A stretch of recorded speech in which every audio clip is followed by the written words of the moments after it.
Good morning, students. So, today is our third video on crystallography. So, today we will discuss different forms in crystallography. What is form? Thereafter, we will discuss important laws of crystallography. तो सबसे important पहले तो form जानने की जरूरत है. Form होता क्या है? What is form in crystallography? तो फॉर्म का मतलब ये हुआ, form constitute assemblage of faces, one or more faces, which partly or wholly constitute a crystal. Now, suppose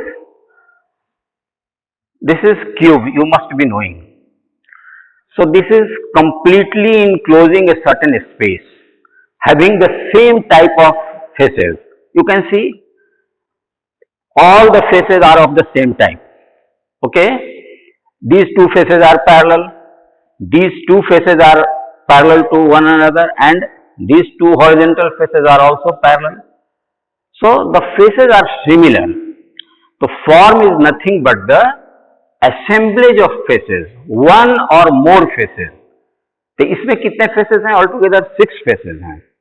कम भी हो सकते हैं, एक भी हो सकता है, लेकिन एक जब होगा तो वो स्पेस ऑक्युपाई नहीं करेगा. इसीलिए फॉर्म को हम डिफाइन करते हैं कि फॉर्म कॉन्स्टिट्यूट सिंगल और more than one, means assemblage of faces, similar faces, which partly और होली कॉन्स्टिट्यूट अ क्रिस्टल. तो पूरी तरह से स्पेस भी इंक्लोज कर सकता है या फिर नहीं भी कर सकता है. जैसे दूसरा एग्जांपल इसको देखो तुम. ये एक क्रिस्टल है, लेकिन इसमें देखिए, इसमें दो नेचर के फेसेस हैं. ये चार जो हैं ये वर्टिकल है, और ये ऊपर के जो चार हैं और नीचे के जो चार हैं ये दूसरे टाइप के हैं, इंक्लाइंड हैं.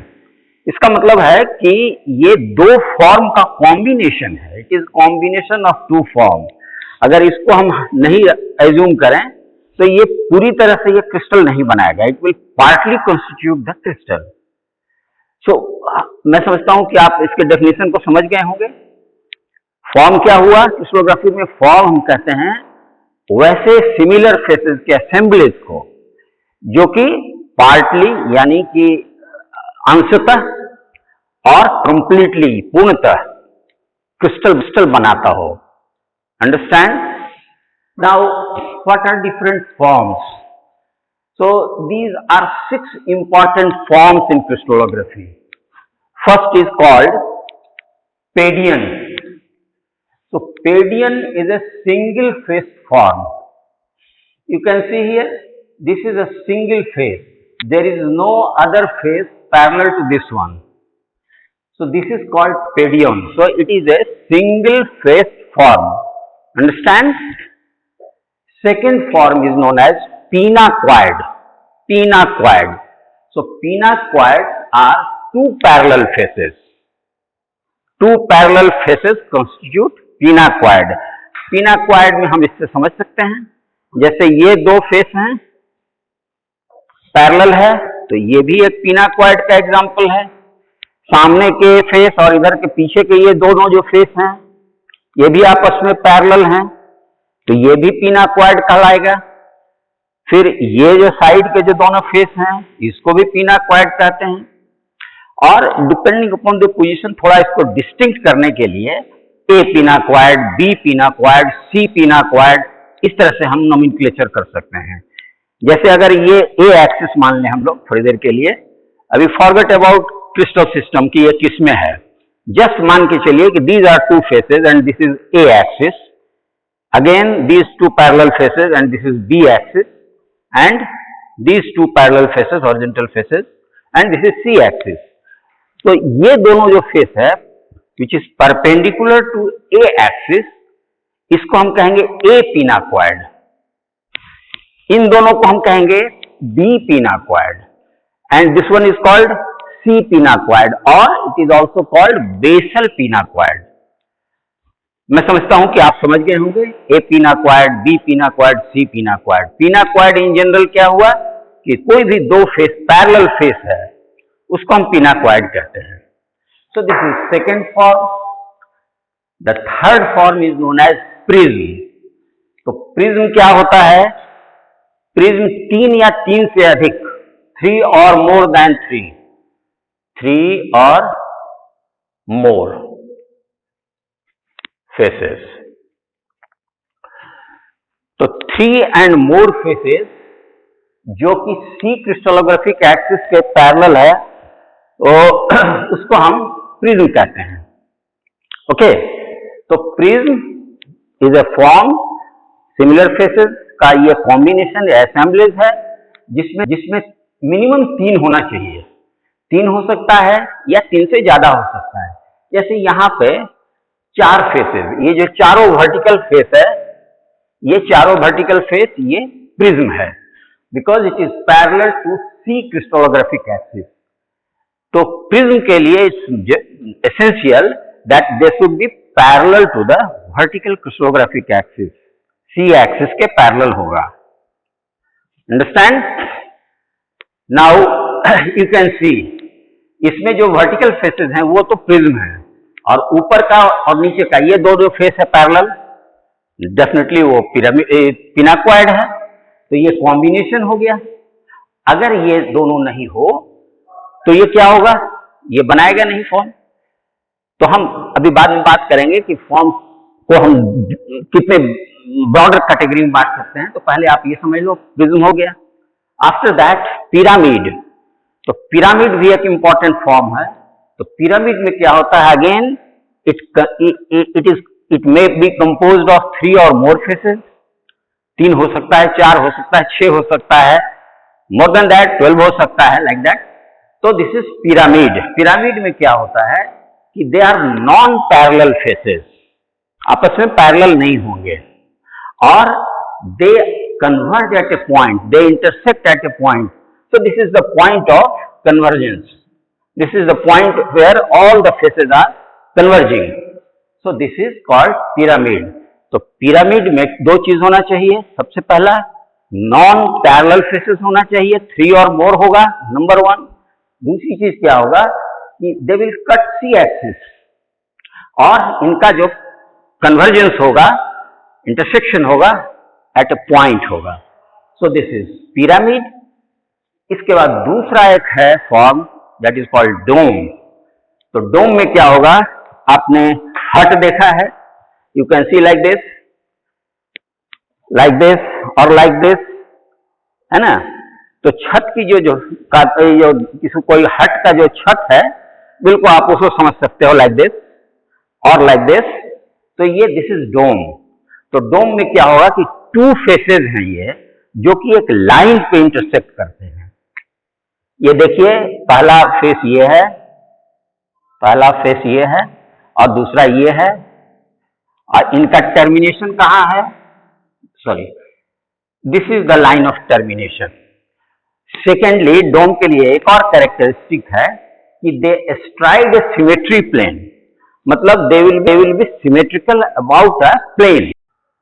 तो मैंने ये जो आपका बनाया हुआ है, यहाँ पर एक प्लेन मैंने बनाया हुआ है, ये जो डॉटेड पॉइंट्स जो बनाया हुआ है, virtually this plane is dividing these 2 faces into symmetrical half, 2 symmetrical half. So this is the dome. Similar to dome is a sphenoid. Sphenoid is very similar to dome. The only difference is that they are not symmetrical about a plane, rather they are symmetrical about an axis. This is the axis, an axis of two-fold symmetry. So if these 2 planes, these 2 faces, if they are symmetrical about an axis of two-fold symmetry, it is known as a sphenoid. This is the only difference between dome and a sphenoid. So these are 6 important types of forms. Now let us discuss what are different laws of crystallography. So virtually there are 2 important laws of crystallography. One is called law of constancy of interfacial angle. So in the previous lecture we have already discussed interfacial angle. I once again make you refresh what is the interfacial angle. So interfacial angle is the angle subtended between the two normals drawn on the two crystallographic faces. For example, this is a cube, very simple. So if I draw a perpendicular on this face and perpendicular on this face, so these two perpendiculars, these are two perpendiculars drawn on two faces. So this is the angle between these two perpendiculars. इसको हम कहते हैं interfacial angle. तो चूंकि यहां पर ये angle 90 है, इसलिए इंटरफेशियल एंगल का भी वैल्यू 90 होगा. अगर ये एंगल लेस देन 90 होगा, इन दैट केस जो इंटरफेशियल एंगल है वो ऑब्ट्यूज हो जाएगा.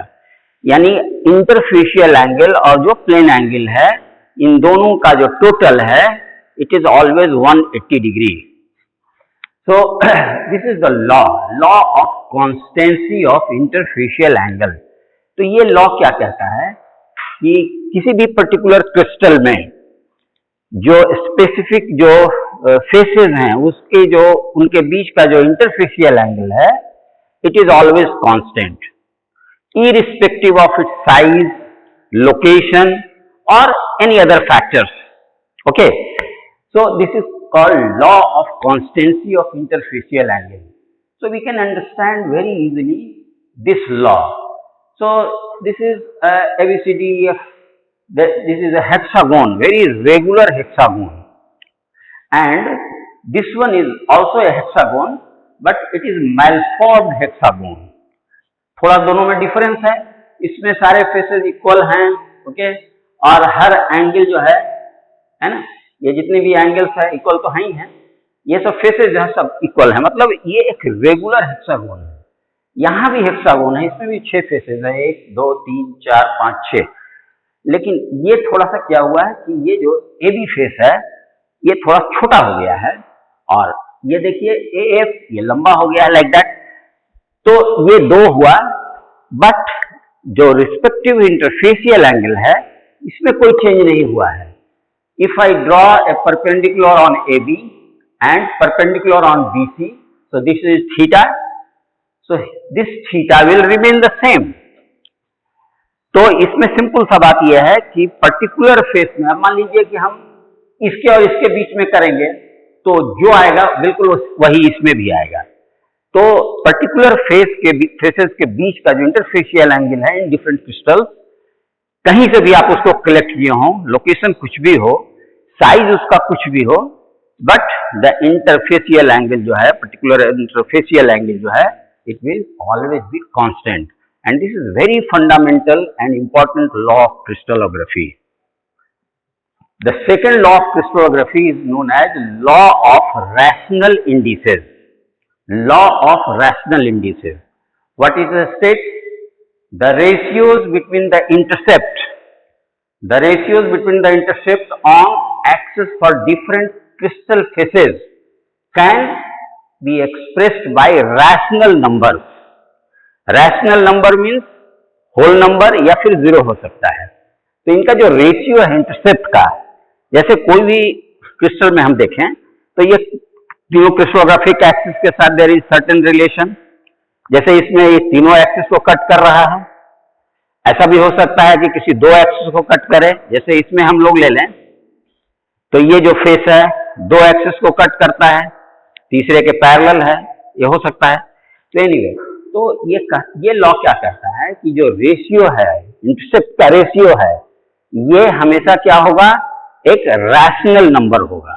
रैशनल नंबर का मतलब रेशियो 1:2 हो सकता है, या 2:1 हो सकता है, या 2:3 हो सकता है, या 1:∞ भी हो सकता है.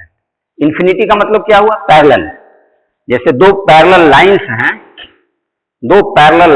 हैं, दे मीट एट इंफिनिटी, और 2 पैरेलल प्लेन्स हैं, दे मीट एट इंफिनिटी. तो intercept will be infinity in that case. So the intercept may be 1:2, 2:1, this is 2, 2:3, 1:∞, like that. अब आप, लेकिन इस तरह का नहीं हो सकता है. ये नहीं हो सकता है, इट इज रॉन्ग। जैसे 1:2.1 या 2:1.7 या 2:1.9, इट इज नॉट पॉसिबल। तो ये लॉ यही कहता है कि जो इंटरसेप्ट का रेशियोज है on different crystallographic axis, it is always a rational number. इसीलिए जब आप इंटरसेप्ट रैशनल है तो उसका जो हम लोग इन्वर्ट करते हैं, रेसिप्रोकल लेते हैं टू फॉर्म ए इंडिसेस, तो वह भी हमेशा चाहे होल नंबर में आएगा या फिर जीरो में आएगा। इसीलिए आप किसी भी क्रिस्टल में आप देखेंगे तो उसके जो इंडिसेस होंगे, इंडिसेस ये होल नंबर, जैसे होल नंबर में 1 हो सकता है, 2 हो सकता है, 3 हो सकता है, लाइक दैट, या 0 हो सकता है। तो हमेशा ऐसा ही होता है। जैसे फिर कुछ एग्जाम्पल लें, ये क्रिस्टल देखें, है ना, तो इसका अगर हम लोग इंडिसेस दें तो ये क्या होगा, A1 को कट कर रहा है तो 1 आ गया, A2 के पैरेलल है तो 0 आ गया, A3 के भी पैरेलल है, 0 आ गया। तो इसका इंडिसेस क्या हो गया, 1 0 0। All the 3 are whole number. Whole number या 0 मैंने आपको कहा कि इट में भी आइदर होल नंबर और 0। इन्वर्ट करेंगे इंफिनिटी को, उसका रेसिप्रोकल लेंगे तो 0 आएगा। जैसे फिर इसको ले लें, हम इसको ले लें, तो इसमें देखिए ये सामने का जो फेस है A1 को कट करता है, A2 के पैरेलल है और A3 को कट करता है। तो इसका भी इंडिसेस अगर आप बनाएंगे it will be whole number. क्या आएगा इसका, 1 0 1। तो इस तरह से this is the second law of crystallography. So okay, it's all about today's lecture. Thank you.